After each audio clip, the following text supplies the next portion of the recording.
Oh, and a very good evening. I guess it's still before midnight, so I technically don't say early morning. It's a late evening. It is your Warrior Junior, the Ultimate Warrior Junior. Well, you can't say that, but let's say Warrior Junior WJ. And it's, I guess, a Monday evening. I'm here for you. I'm fighting for me. I say I fight for you. I fight for me.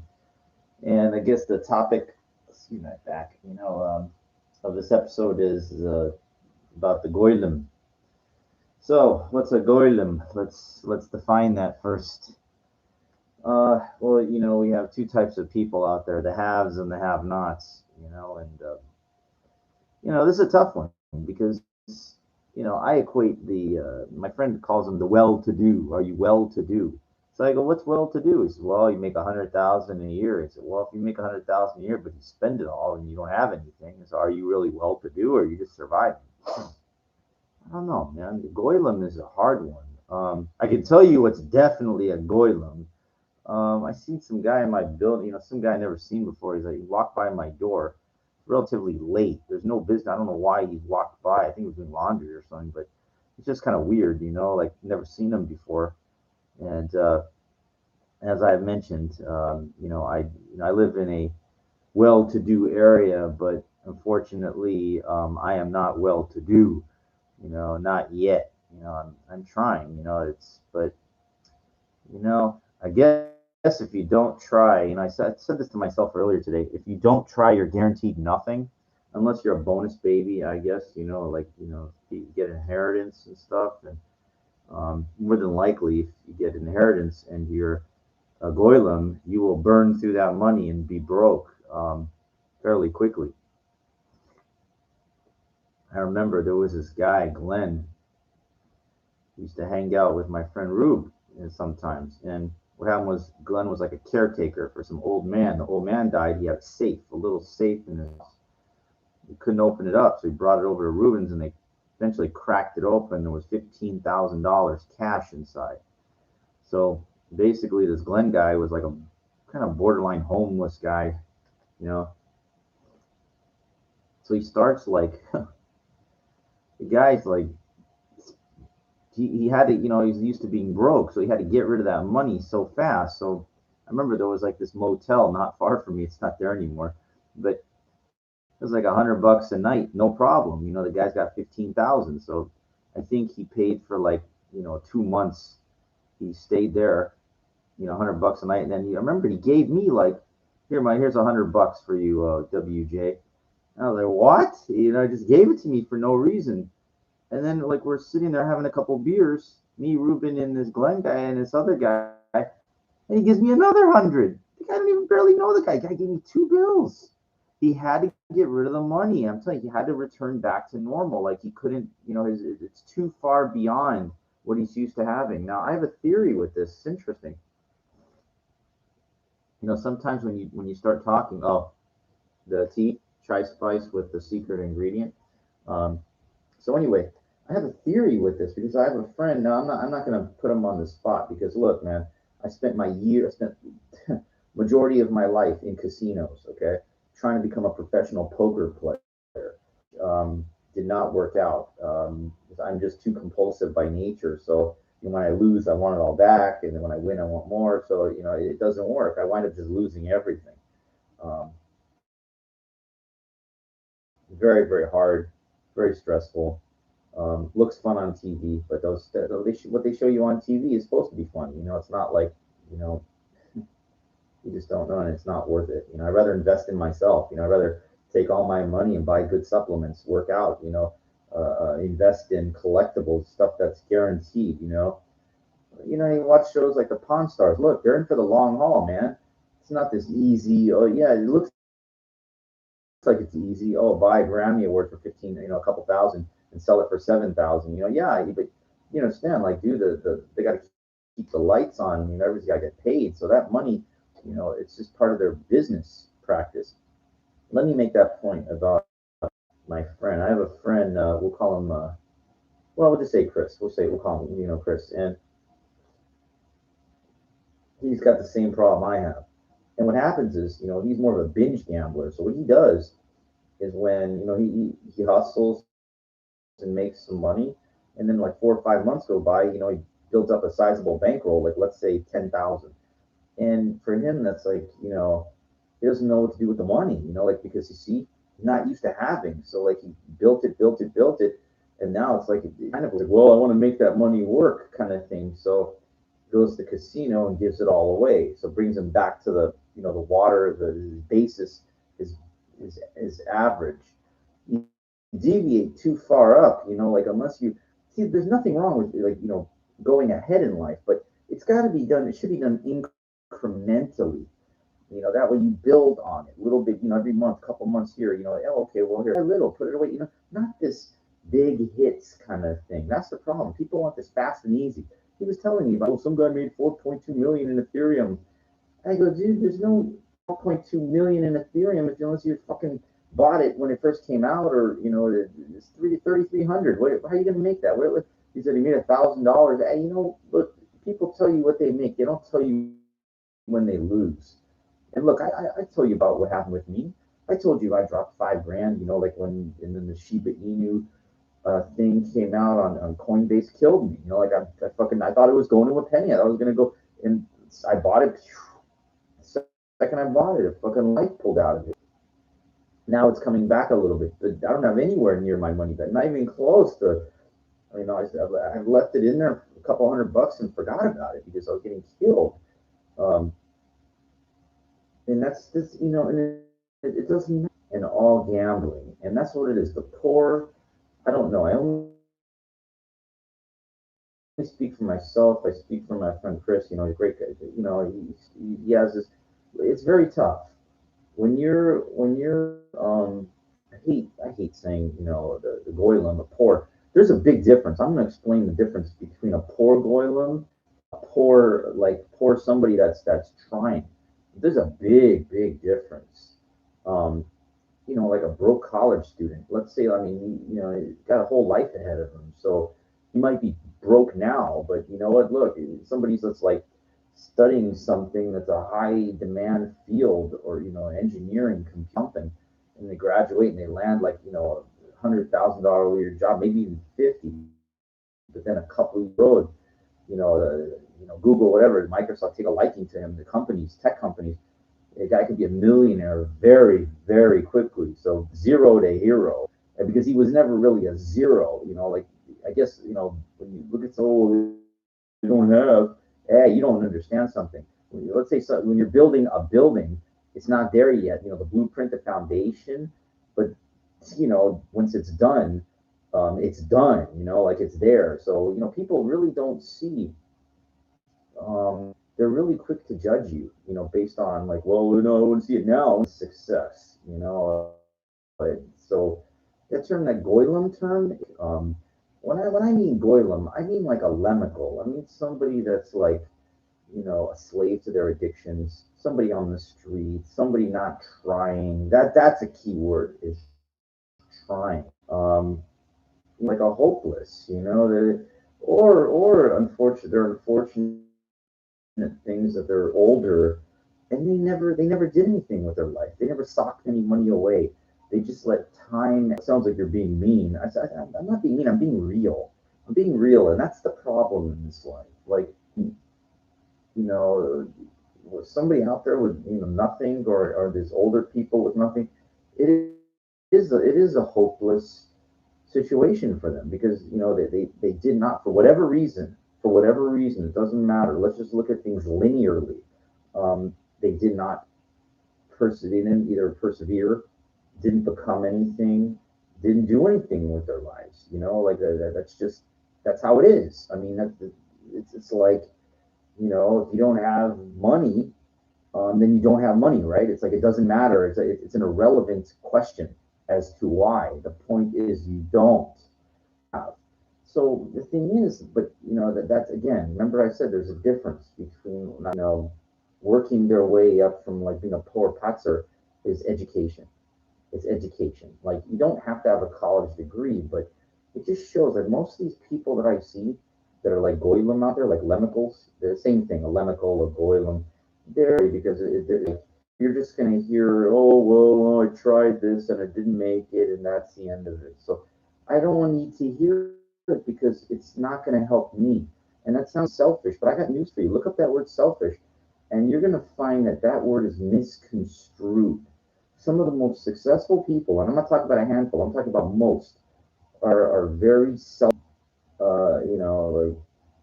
the selfish people, they don't waste their time watching television. My friend asked me, "You gonna watch the Dodger game?" I said, "No." Player, I had a very short career. I put everything I had into it, but I'm done. Tried getting jobs within organizations because it would do something for me. Being selfish, right?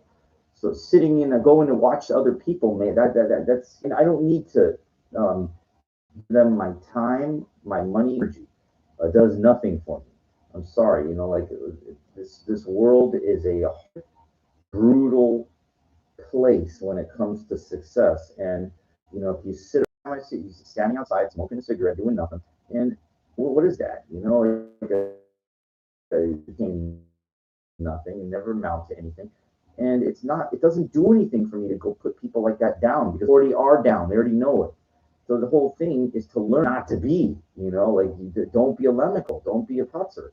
And how do you do that? And your capabilities, if you're younger, you could realize, what don't, if you're younger, better to be alone. Do not hang around lowlifes, people that are doing things that are toxic.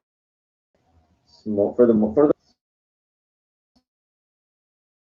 smoke a little bit here, there. They drink a little bit, but they're paying their dues. They're working their asses off, building a life. There's rare exceptions. You know the difference. If you've got anything inside of your brain, you're better off being by yourself. Then what do I do? What do I do? You know what happens? What happens is the in something's got to go out. Willing to give up friends, their quote unquote friends, quote unquote waste of time to find out what to allow in. Okay, so that's the thing. I'm willing to do that because I knew that I was being brought down. You're gonna have to sacrifice. You have to. There's just no way. Everything is a sacrifice.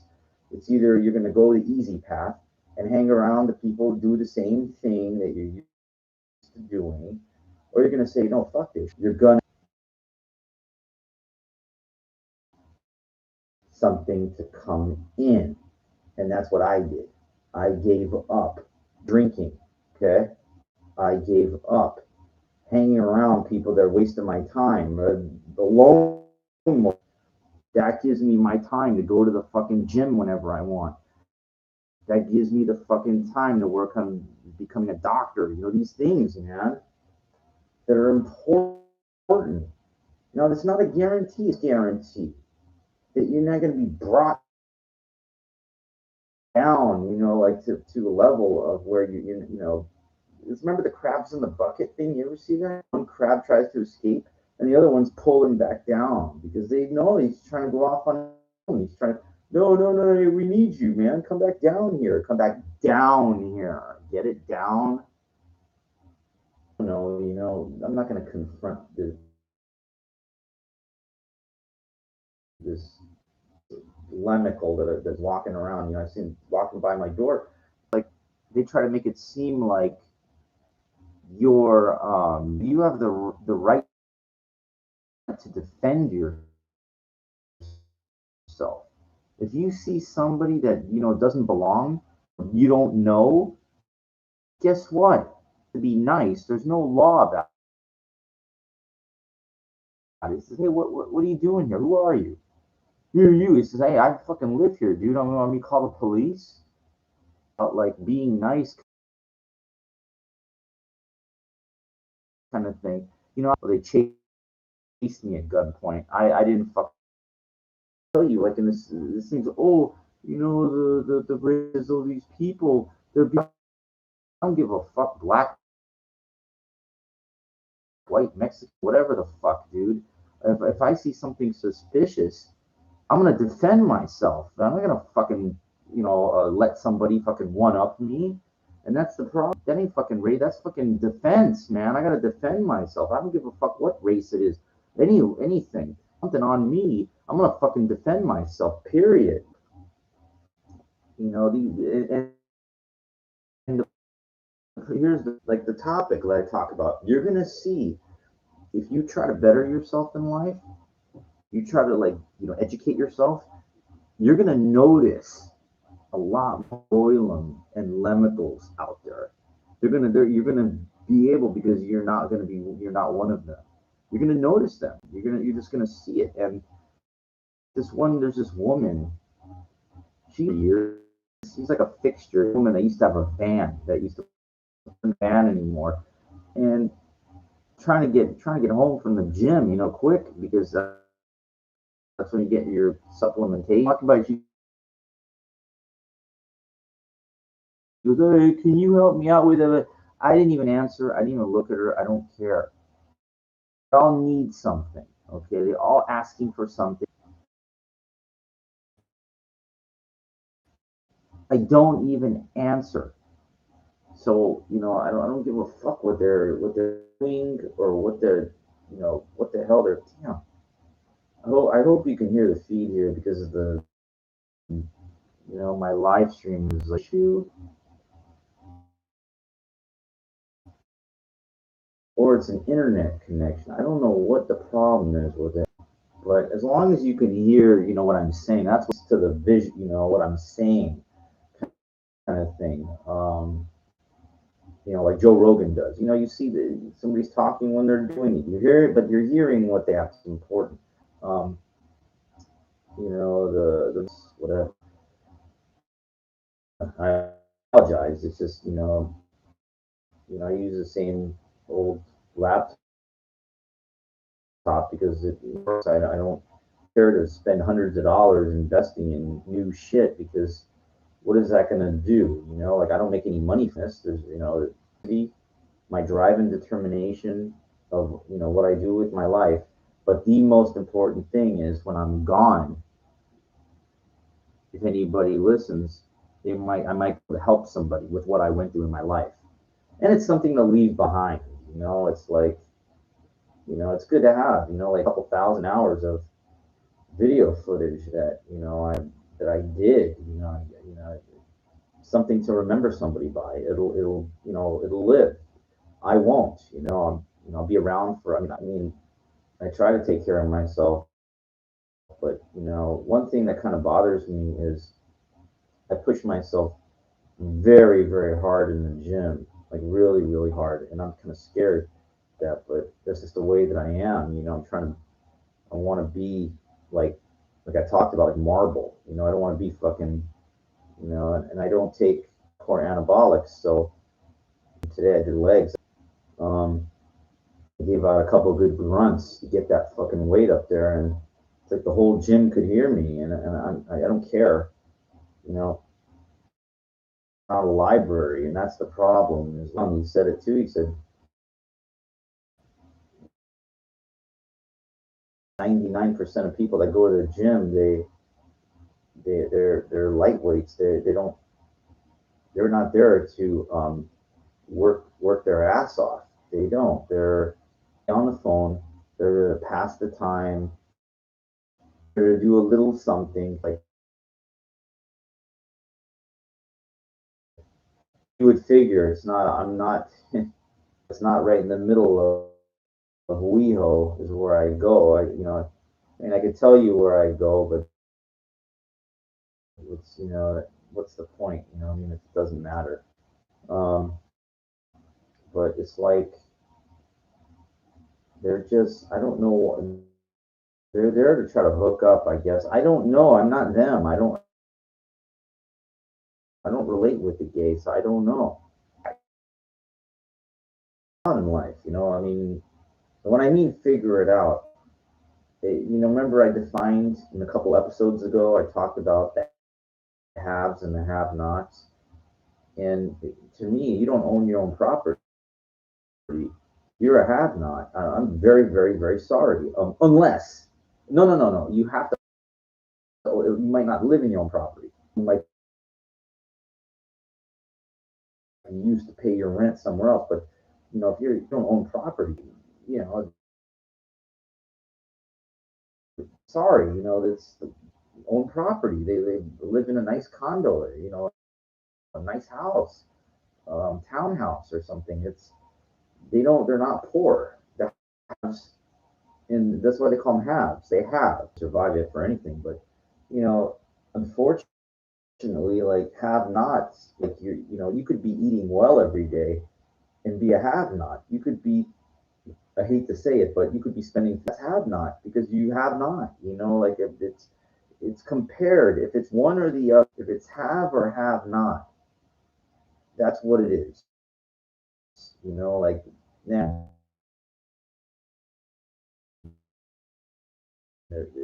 having that,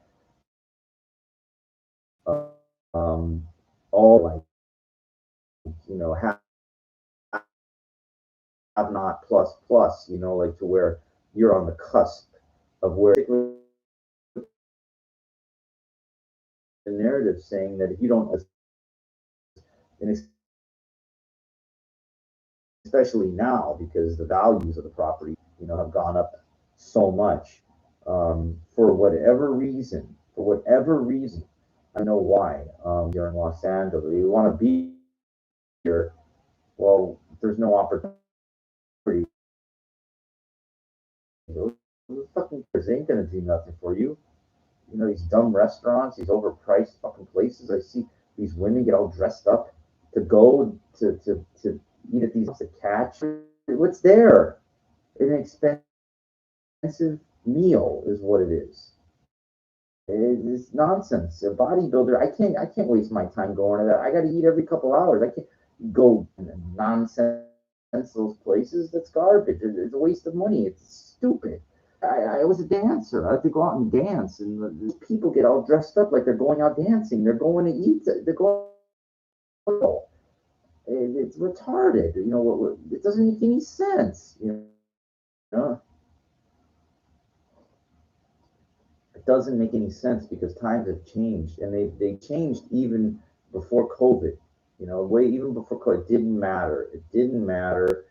I was well aware of this new generation that was coming in.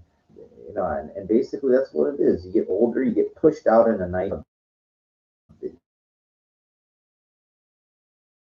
Most of the music, for the most part, the majority of flow, it has no it has no consciousness. It's not. It's garbage. I'm sorry. No offense.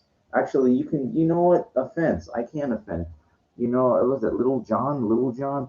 I was listening to the gym. The song. Turn it down for what? No flow. No flow. Now I have to admit, when Snoop Dogg first started, listen to like "What's My Name," down, doggone, Snoop Doggy Dog, dog.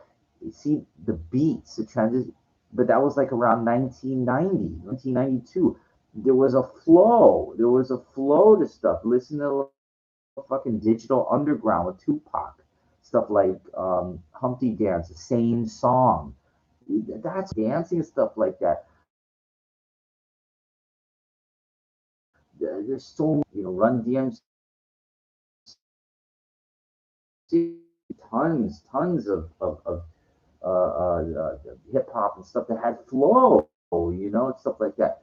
Then what happened was there was a generational shift around 2000 or so, and the stuff started. It came in with this, not dubstep. I don't know what it is. It doesn't matter. It just started to lose the consciousness dancing and more about what these guys are screaming in a microphone. They're yelling. I think maybe Eminem might have brought this in, but Eminem stuff is not danceable at all.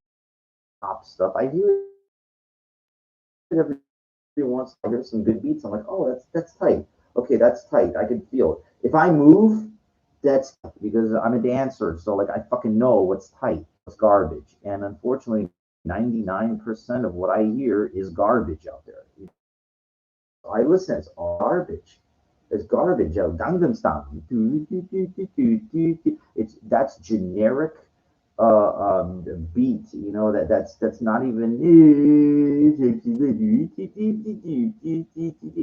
It's a modified house techno. beat. That too, all that shit, I never considered that from the beginning. House and techno, I never considered it tight dance music at all. At all. It just doesn't flow. It doesn't. It's just repetitious, garbagely goop, garbagely goop. Whatever. That's it. And I told you what I think is tight. Listen, there's a lot of great pop stuff.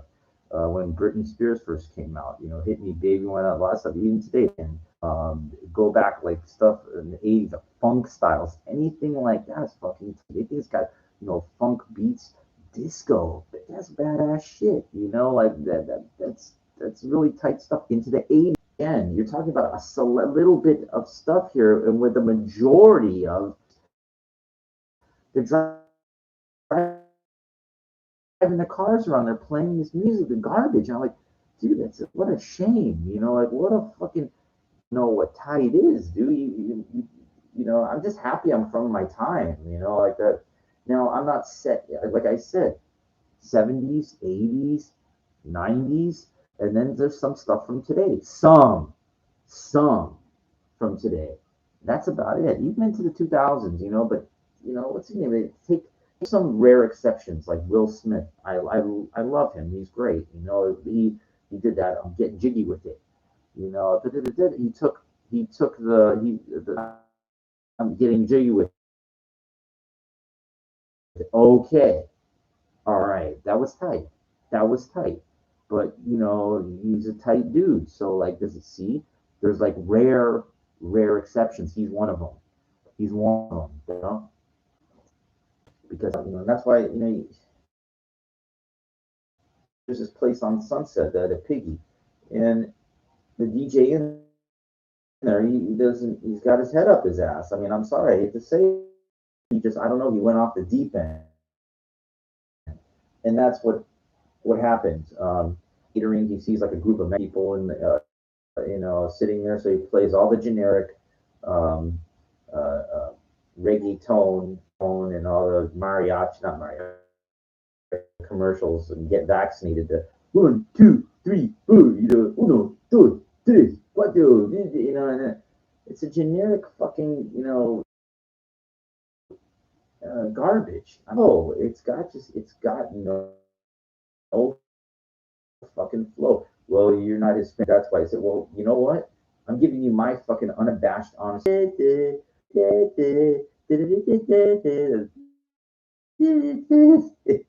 know I'm doing it stupid because it's nothing. It's got really no. I mean, I can do generic. It's just maybe because I'm just more of a funk dancer. That's the thing. But not just strictly, popping, locking, boogaloo, disco, like Michael.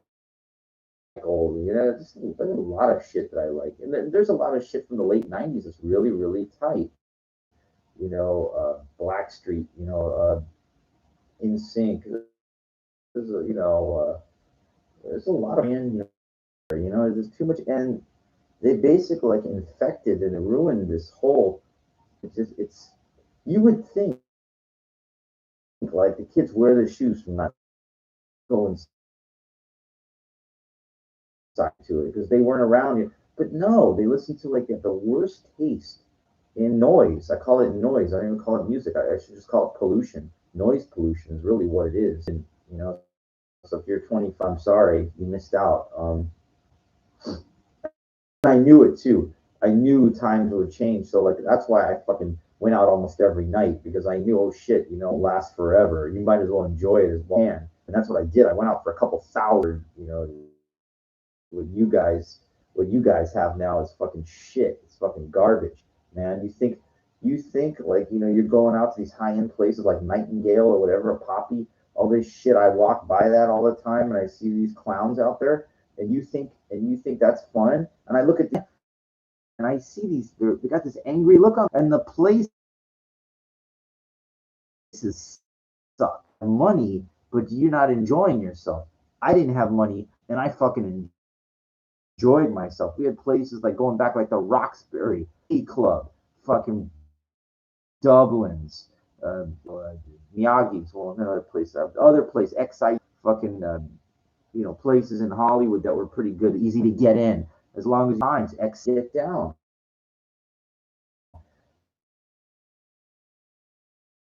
Weren't it was very find anything. Some tiny little place 50 miles away for nothing. So I would go, it's just people, they're too they're you know it goes from like 7 o'clock till 11, like it's past their bedtime, like on a Saturday night. They treat those people like they're geriatric, like they're old. Like you're not. Why does it start so early? Why does it end so early? Like what is this? What is it like? It's like you get punished when you get old. And I said this before, and I'll say it again. The reason why people get old is because they stop acting young. I'm not saying none of this into the pocket in fucking hotel, out, in the fucking Orange County or Irvine, way out there, and it's like unless somebody knows,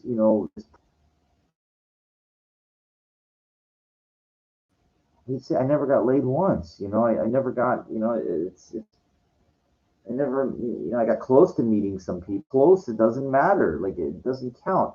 I get all these compliments. Oh, great dancer. Yeah, well, then I became the dancing monkey out there. Great. Okay, so leave there all sweaty and spend $100 to take a taxi back to Hollywood, at midnight. And you're like, Halo going there, or Paul Abdulish or something? Hell no. Hell fucking advantage.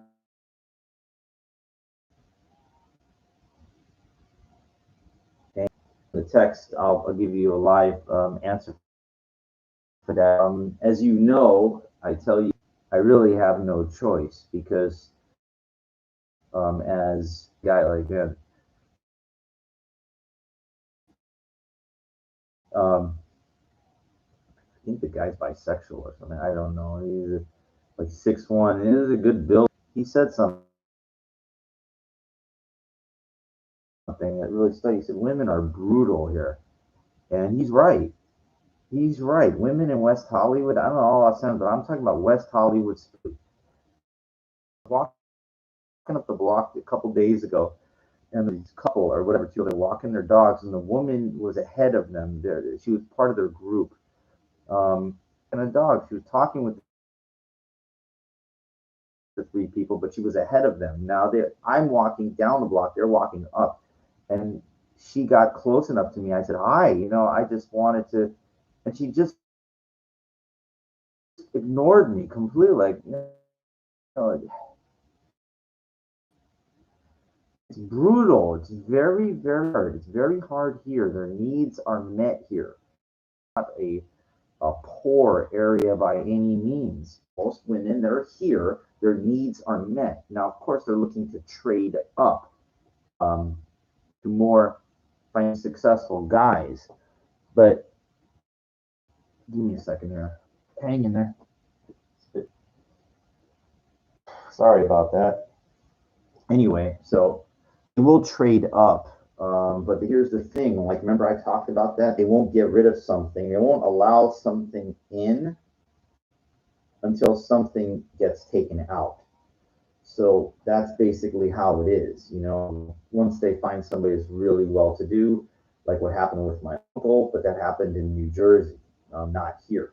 So, or they, like on this scale, like that he's a retired porn star, and goes to school now, but she kind of does me a little favor for, like, whatever, a couple bucks, and okay, whatever, I'll tell you, it's $100, whatever, that's it that I like, that are decent. They're tough here. I mean, they're just tough.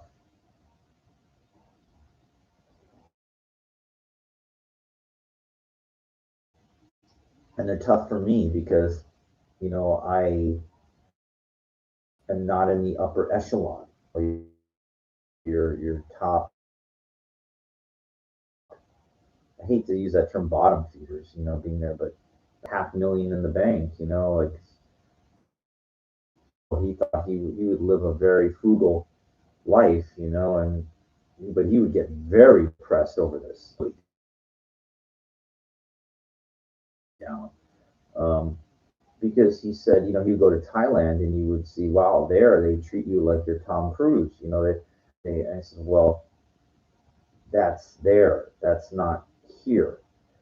So he was like, maybe he lives there now. I don't know, or he took a teaching in the LA scene and the US. He was getting mad. He said, "Oh, fuck you, place in the world. There's other places to go." I agreed with him on many things, but he liked Asian women, and I don't really care for them. So you know, I guess he went to where he felt the odds would be in his favor. Like women thing and the tourists, it's the owning the property. Remember what I said earlier about the have and have nots? Property, condo in a good area. It's a huge. I remember years, I don't know how many years ago, maybe 7, 8 years ago, there were these condos for sale at the MGM Signature in the tower for like 100. The up go up and the down stay down. I mean, you can't, I guess if zero, you can go into the negative, I guess. But, do you understand the point of like, look, I have a friend, we'll just call him Rube, like, yeah, he's good, he's a good guy, but, it's like even if you're poor, that's Hollywood, it goes up every year, what, 1.25%. So it's like you're poor, the rent go up, but you don't own nothing. And then the people that own value of it go cash out equity. You see, so it's like, do you see the people that own the wealth goes up? People that are poor, like they get the heat turned up on them. That's the problem. The weakness of it, thanks to our society, people letting it get out of hand. It's not just Nixon and the gold standard that started, but it's there's a multitude of factors that make make things different, for this.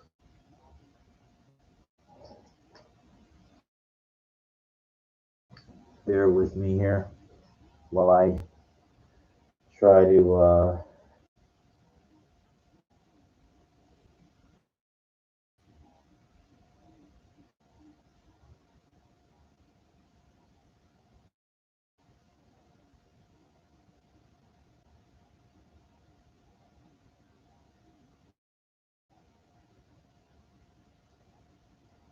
Oh boy, I'll tell you, it's it's just the way it is, man. It's just the way it is. I hate, my friend Chris goes, life is hard. It's very easy for me not. It's very hard for me to disagree with that because it's, I like to say life is challenging. Just use that, life is challenging. Of it's hard. Because when you say hard, then hard is like not good. Like it's you think of like the depression, you think of like difficulties, just struggle. It's not it's hard, like not worth being not. It's depressing. Um, just think more challenging. Challenging is more like think about climbing a mountain or something. That's challenging. Like it can be done. It's hard, but challenging implies like you're up for a battle. Like you're willing to be challenged. Um, my friend Chris, he's not he's more of a sub. Like, I mean, I hate to say it, it's just, I'm not trying to put anybody down, but it's like when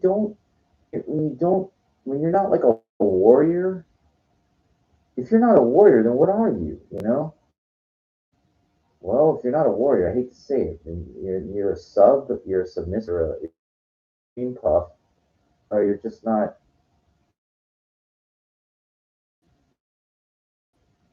You know, you're not a warrior. Like you don't have to be a boxer to be a warrior. life is challenging, not this hard, kind of thing like I'm not willing to walk uphill mentality. And that's what the guy, seen these people, like they just never amounts to anything. Like, now I'm talking about myself too. Listen, I know I'm putting down a lot of people, but I'll put myself down too. Look, I didn't make it to profession. I didn't. I made it to professional baseball. I made it dancing on television. I didn't make any money. I got all these. I'm working on a doctorate degree. I didn't make any money. What I need is status. The status of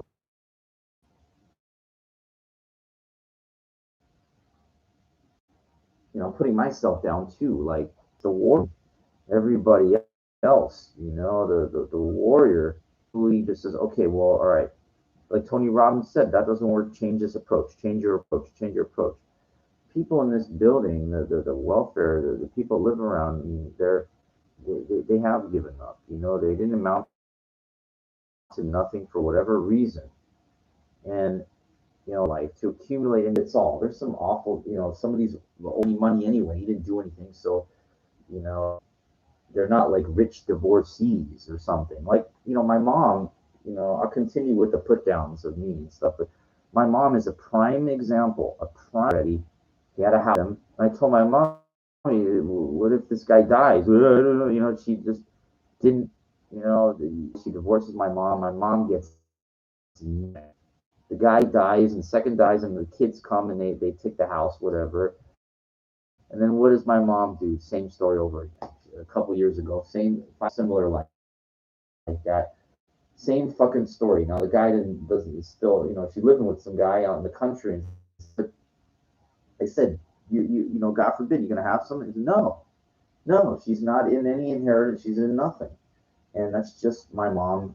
She's not the sharpest tool when it comes to understanding that a marriage is part business. It is. It is. That's the point. Like it's look. It takes money to do anything, and property is an immense. It's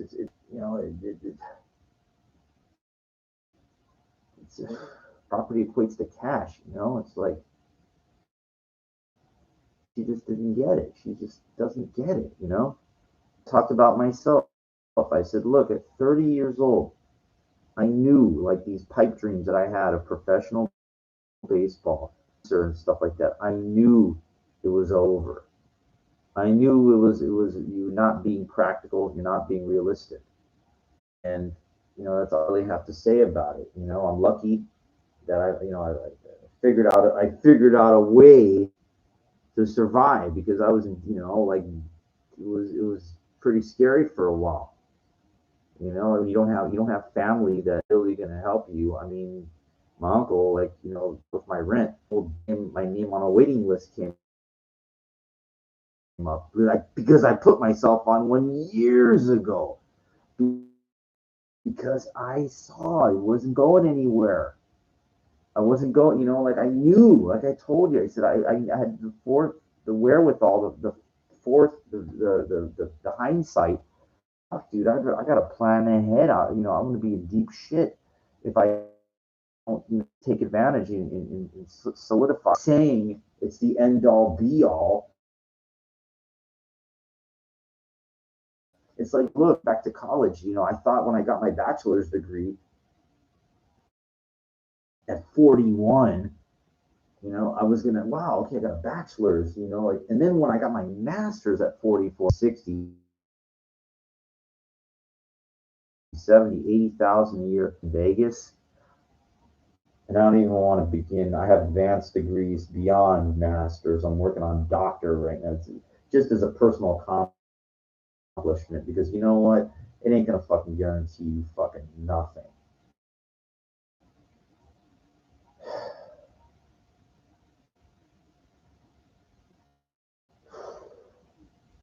Sorry, it's just frustrating sometimes. fun. A little bit of fun, at least it's something, like, or else, like, what's the point, man? If you can't have any fun in life, why even be around? Think about that. Fun, this fucking damn COVID thing. Getting that stupid vaccine, I feel fine. It's the dumbest thing to put a disease in your body. That's what it is. You're putting the fucking vaccine, you're putting the virus in your body so your body can become immune to it. It's the dumbest thing.